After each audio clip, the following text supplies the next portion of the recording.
Hello, Professor Campbell. First of all, I would like to thank you for such a wonderful learning experience you have guided us through from the beginning of this class till the end. My presentation in this short slide is about the strategic interaction.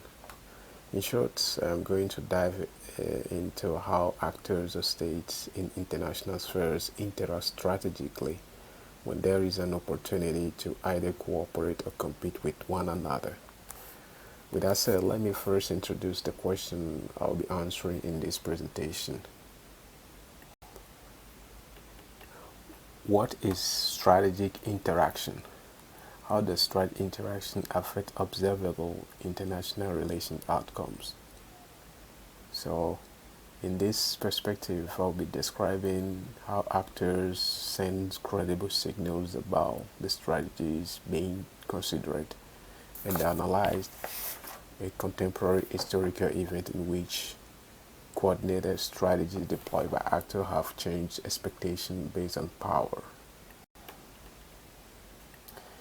In international politics, we have states interacting strategically, and it's all about international politics. It's all about strategic interaction among actors, especially states in the war arena, when the government makes choices about the size of the military forces, whether to reduce barriers to trade or whether to comply with international agreement on environmental issues. They take into account likely response and actions of others. To narrow our definition about strategic interaction, let's consider a competitive market, like a steel market, for example.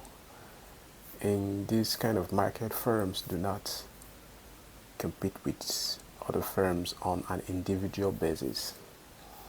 If a Canadian, for example, if a Canadian firm produces steel, it couldn't care less about what Chinese, Mexican, or Australian firm is doing. Canadian firm looks up the price of the sales in the newspaper or online, and it bases her business strategy on the price. Canadian firm does not interact strategically with her competitors. However, when we suppose that Canadian and Chinese steel firms are located across the street from one another, the owner of each firm will be concerned about the pricing strategy of the other owner. Each owner will base her own business strategy on her beliefs about the strategy of her competitor. This is perfectly an example of the strategic interaction.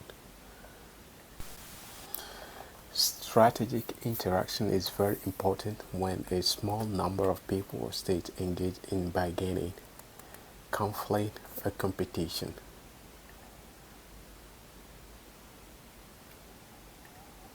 So, the perfect tool to understand the strategic interaction is game theory.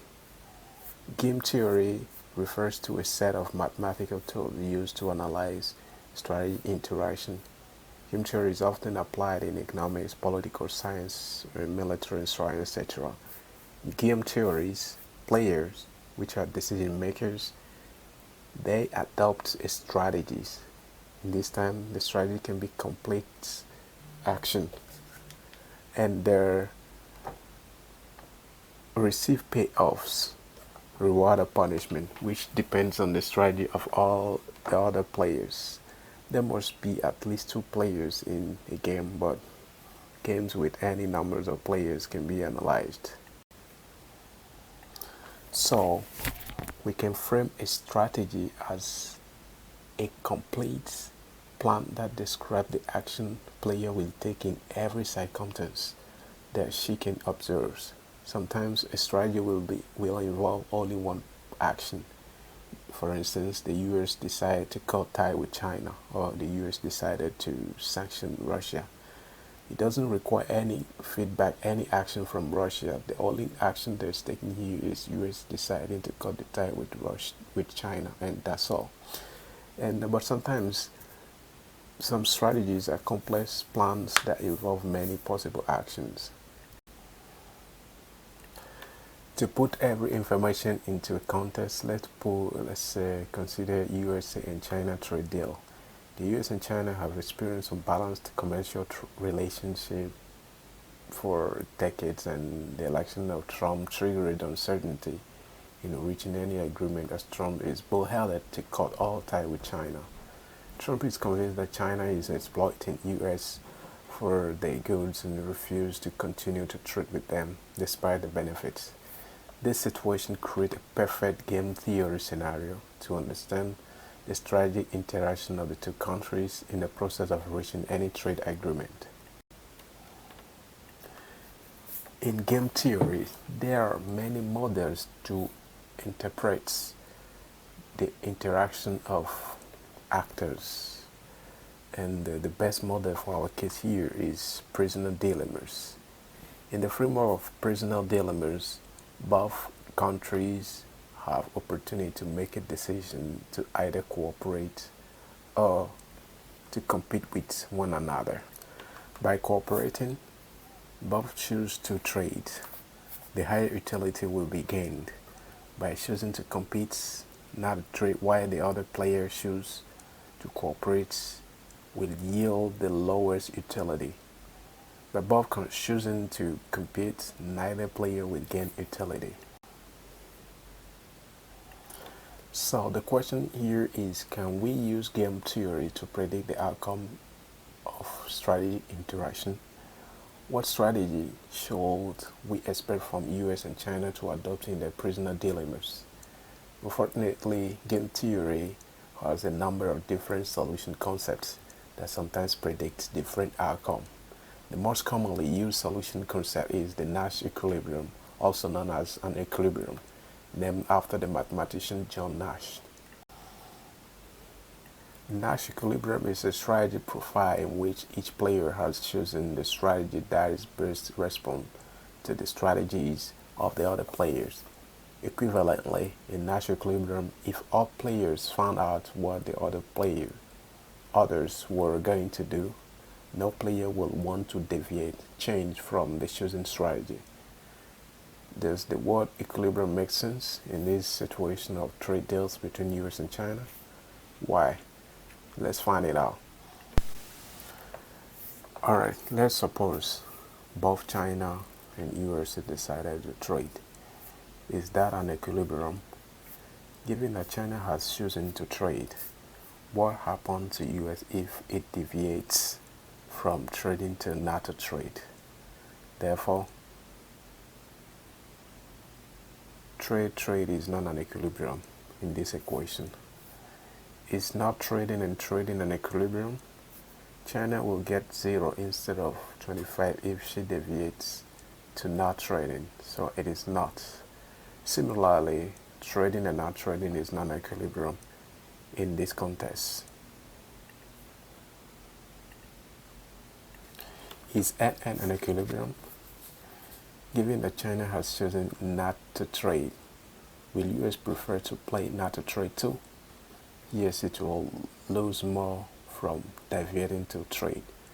So, not trading is US' best response to China's not trading.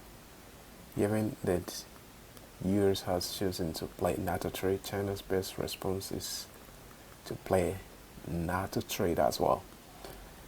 As we can see, if both decide not to trade, this is an equilibrium. The only equilibrium, even though both will be better off if they could commit to trade.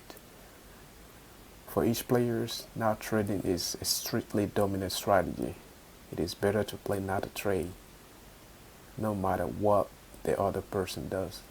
For each player, trade is strictly dominated strategy. Another strategy is better than trading, no matter what the other person may do. However, it happens this year that earlier January 15, 2020, both countries signed a phase one trade agreement, which is really big surprise. When we look at the predictions of the NASH equilibrium based on the two countries' strategic interaction, these are few game theory terminology we need to consider for a better understanding of interactions, the strategic interaction between two players. In our context, US and China are players, and trading and not trading is a strategy. We have a strategy space, a payoff, where you can see it in the table, in the strategy profile, etc.